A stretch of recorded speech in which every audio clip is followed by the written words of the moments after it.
कहते हैं ना कि सबसे खूबसूरत प्रेम कहानियां अक्सर सबसे अनपेक्षित जगहों पर मिलती हैं। तो चलिए आज एक ऐसी ही दिल छू लेने वाली कहानी की बात करते हैं। एक दूसरे क्लास के बच्चे के प्यार की कहानी जो मासूमियत और हाँ थोड़े ड्रामा से भी भरी है। तो ये है हमारी कहानी के हीरो अर्दल। दूसरी क्लास में पढ़ते हैं लेकिन दिल की बात कहने में बड़े बड़ों को पीछे छोड़ दें। ये कोई बच्चों का खेल नहीं है साहब, ये तो एक सीधी सच्ची दिल से निकली हुई बात है। कहानी की शुरुआत होती है आर्जल और उसकी टीचर मिस पर्डी के एक बहुत ही प्यारे रिश्ते से। ये एक ऐसी दुनिया है जहां प्यार का मोल किसी महंगी चीज से नहीं बल्कि एक हफ्ते की पूरी पॉकेट मनी से आका जाता है। अब जरा सोचिए, ये सिर्फ एक अंगूठी नहीं है, ये अर्दल के प्यार का सबूत है। एक छोटे बच्चे के लिए उसकी हफ्ते भर की पॉकेट मनी मतलब सब कुछ होता है, और उसने अपना सब कुछ दाव पर लगा दिया सिर्फ ये बताने के लिए कि मिस पर्डी उसके लिए कितनी खास हैं। और मिस पर्डी का जवाब देखिए, कितनी समझदारी और प्यार से वो इस पूरी सिचुएशन को संभालती हैं। वो अर्डल के खेल में शामिल हो जाती हैं, उसके छोटे से दिल का मान रखते हुए। लेकिन हर प्रेम कहानी में एक मोड़ तो आता ही है ना?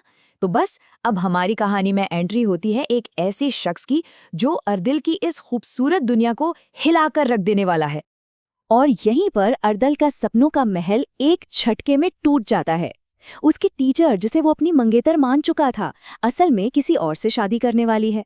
मतलब एक ही पल में मासूमियत का सामना असली दुनिया की कठोर सच्चाई से हो जाता है। और पियर्स के पहले ही शब्द, पहले ही डायलॉग से पता चल जाता है कि ये जनाब कैसे हैं।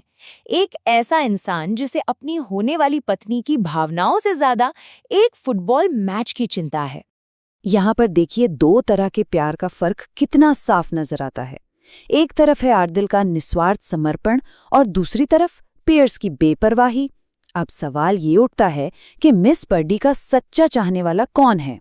पर हमारा अर्दल वो हार मानने वालों में से नहीं है। अब वो सिर्फ एक दिल टूटा आशिक नहीं है, बल्कि वो अपने प्यार की खातिर लड़ने का फैसला कर चुका है। जरा सोच कर देखिए, एक दूसरी क्लास का बच्चा अपने से इतने बड़े आदमी का सामना कर रहा है। अर्दल बिना डरे पूरी गंभीरता के साथ अपना दावा पेश करता है। और पियर्स का जवाब सुनिए, कितना घटिया है। वो एक बच्चे की मासूम भावनाओं का मजाक उड़ाने के लिए आर्थिक स्थिरता और छोटे कद जैसी बड़ी बड़ी बातें कर रहा है। वो बस अर्दल को नीचा दिखाना चाहता है। अर्दल की चुनौती का तरीका देखिए। सुनने में ये मजेदार लग सकता है, लेकिन उसकी आंखों में जो गंभीरता है वो साफ दिखती है। ये कोई खेल नहीं, ये इज्जत और प्यार की लड़ाई है। और अब कहानी अपने सबसे रोमांचक मोड़ पर पहुंचती है। जगह तय हो चुकी है, समय तय हो चुका है, अब होगा आमना सामना।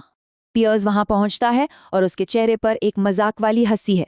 उसे लग रहा है कि ये सब बच्चों का खेल है। उसने अर्दिल के इरादों को बहुत हल्के में ले लिया है।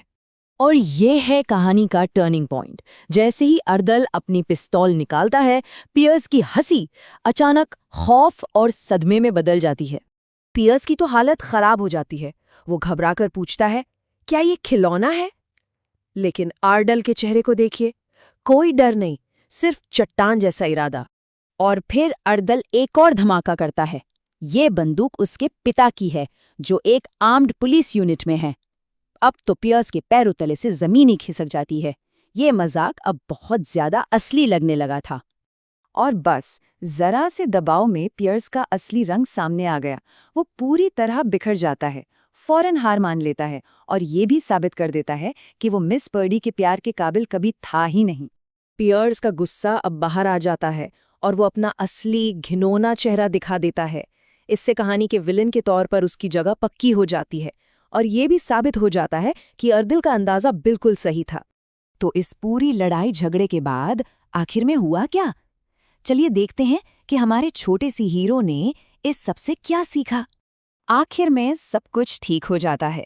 मिस पर्डी अपने छोटे से चैंपियन की रक्षा करती हैं और न्याय होता है। और वो बंदूक, वो एक बहुत ही असली दिखने वाला खिलौना निकलती है। द्वंद्व युद्ध जीतने के बाद अर्दल एक बहुत ही हैरान करने वाला लेकिन समझदारी भरा फैसला लेता है। वो लड़ाई तो जीत गया है, लेकिन अब वो शादी नहीं करना चाहता। और ये लाइन अर्दिल की समझदारी का सबसे बड़ा सबूत है। उसने पियर्स के तानों को अपनी बेइज्जती की तरह नहीं बल्कि एक सबक की तरह लिया। उसने ये सीखा कि सच्चा प्यार सिर्फ किसी को पाने का नाम नहीं है, बल्कि जिसे आप प्यार करते हैं उसकी खुशी चाहने का भी नाम है। ये एक निस्वार्थ बलिदान है। और इसी सवाल के साथ हम आज की ये कहानी खत्म करते हैं। अर्दिल की ये कहानी हमें सिखाती है कि प्यार और समझदारी की कोई उम्र नहीं होती। कभी-कभी सबसे गहरी बातें और सबसे सच्चा प्यार सबसे नन्हे दिलों में ही मिलता है।